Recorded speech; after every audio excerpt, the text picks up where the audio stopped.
kid affairs and stuff like that. But I started writing, I think, when I was in school, tertiary. Yeah, my roommate actually forced me to. So you didn't know rhyme then? No, I didn't know rhyme then. I think I got to know him last year. I met poets last year. I've always been invited to. Online, Facebook? A friend in my church, Nii-Ayi. Okay. He actually belongs to the group, so he kept inviting me to the Alewa. Oh, okay. And I've been quite busy because usually I travel because of the nature of my work. But last year, I decided to join the page, and wonderful. You checked out other poets and they were better than you? Well, I wouldn't say they were better than me. I saw other poems that were very good. Okay. It's still a learning process, and I've met quite wonderful poets who write fine stuff, you know, and it's been great. What do you normally write on? Which issues, do you touch on? I touch on all manner of issues, religion, Africa, love, and so on and so forth. Usually I'm motivated to write when I see a picture, when I see something, when I see something that triggers something within me, I just write. All right, so tonight what do you have? I'm going to read two of my pieces. I'm going to read I hope my lady is also going to do two then. Sure. Yeah. Two of them are about what? Okay, Forgotten Soul and then My First Love Experience. I'm sure the second one. Okay. Yeah, so did you break your virginity then? Oh no, okay, no. I'm still in. I'm just trying to keep it clean here, so let's ask. We had prick, so yeah. Well, I am going to read Forgotten Soul. Professionally, I work as a travel sales advisor. Okay. And so there was a time I traveled with my tourists to the Elmina Castle. I've always been there, though, but this time around it was different. These were Black Americans, and I often take people like Chinese, Germans, and the rest there. But these guys, after they've been told the stories, some started crying, and I said to myself, okay, let me just try and then write. Somebody's crying and you're trying to write about it. I told you I write about everything. Like right but now, that's not funny, though. now that you're sitting behind the you're console, going to write about me. I You can better say not. Don't try. Okay, so Yeah. it was that experience. And then my first love experience, Nii-Ayi, my old-time love. Where's she now? Nii-Ayi is now in the UK. Oh, okay. She's not in the UK. You guys still talk? We talk, but she talked me many years back and I've moved on. So she knows about the poem? Sorry? She knows about the poem? And she knows about the poem. She's one of my biggest fans, and she saw the poem on Facebook, and she read it. And actually, I wrote this poem because she and I were having a lot of discussion, and she said, "Oh, you've been writing poems and you've not written anything yet about us." And I said, "Really? You want to see that? Okay, no worries. I'm going to write about our love experience." And then I wrote this. Okay, take it away. In that primeval town, our enemies attacked. They stole our farm inputs and raped our women. Our young men were taken into slavery. In that far land, we were made to forget our tradition.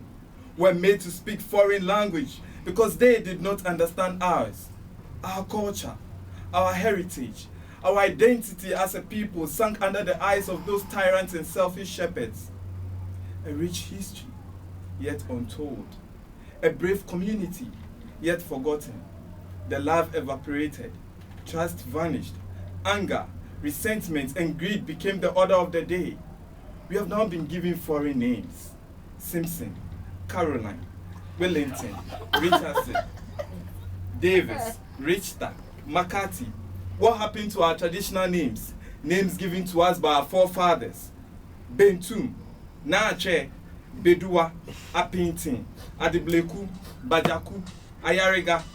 Our traditional names are gradually losing its significance, and now our gorgeous women prefer to be married with men with foreign names, instead of the ones that reflect our real identity.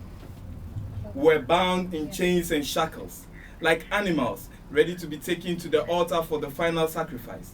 We're exhibited like animals, examined and purchased by other human beings as a form of property. We work so hard under the scorching sun without resting. Whips and rods whack our backs. Only the brave survived. Dream of dear motherland was the only faith we kept alive. We sang traditional songs on the plantation, the only happiness we carried. Home is what we crave.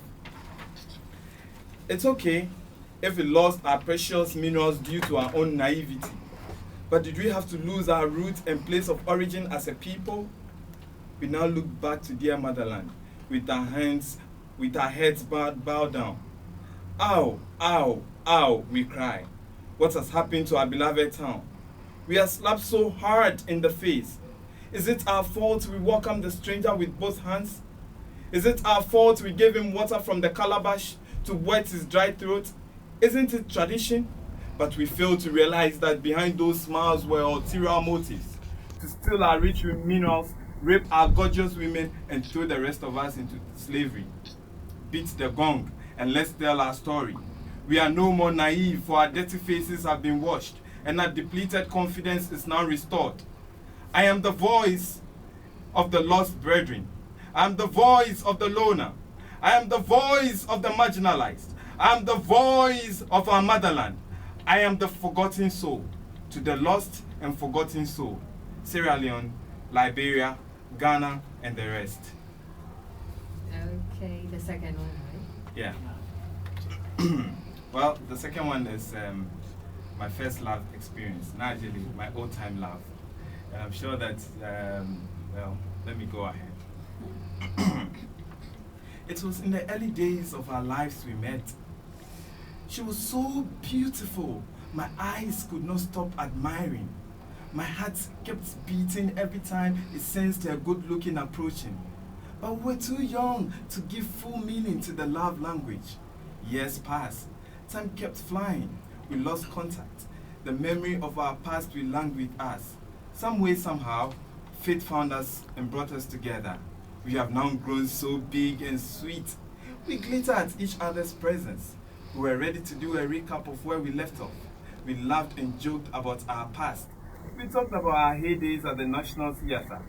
We remember the beautiful past that reflects our true selves, where we both haven't changed after all. At that moment, my heart spoke again, the love language. I knew I was in love with her. It wasn't today, it started when we were kids. Man must gather confidence and speak out his feelings. Thoughts of what she would say. Don't laugh at me. We all do it sometimes. We're sweet friends, but now I want to take the friendship to another level. My heart in full swing of abnormal beating. It beats faster. It spoke two languages. Say it and keep it. Don't know which of these to believe. I was shy. I was sad. I was afraid. I was confused. I was happy. I felt insane. There she was, standing right in front of me in their house, beaming with smiles. "Nii," she said tenderly, "I thought you said you had something to tell me. Come on, I can't wait any longer. My ears are itching." My heart jumped up, and now I want to escape from her presence. I wish I could vanish into thin air. Stop laughing at me. I am not mad lazy. I was just afraid of the outcome. What if she said no? What if I lose her as a friend? What if she vanishes into thin air and the what ifs continue? Once in a man's lifetime, he must draw together courage to speak out his feelings. After all, I won't have violated any law for telling a sweet-scented woman, gorgeous, attractive, stunning, about what I feel for her. So my nerves were calm. This was how I started. Esther, Nigeria, the confusion has started. You see, still didn't know what to say. Hope you are doing great, still confused. I guess your brother Thomas is doing fine. She stared at me intently. The smiles on her face kept my heart awake. I knew she was expecting something more than those comical remarks. It was now time to speak. Nigeria, I traveled from Cape Coast to Accra to come see you, to tell you I miss you, and please let it out, the small voice inside me whispered. I left campus to Accra just to let you know that I'm in love with you. She laughed aloud and said, "Are you serious?" "Oh yes, I am," I said confidently. Her face suddenly darkened, the smiles misplaced. I want to fade away from her presence. After all, I've left my feelings out. There she was, standing in front of me. But what?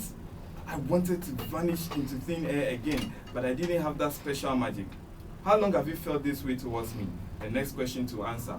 When we were kids, but it was revamped quite recently. I replied. I could see the confusion on her face. She needed some more time to think things through. I was excited, I let it out, but she was very confused. Days passed. I went back to school.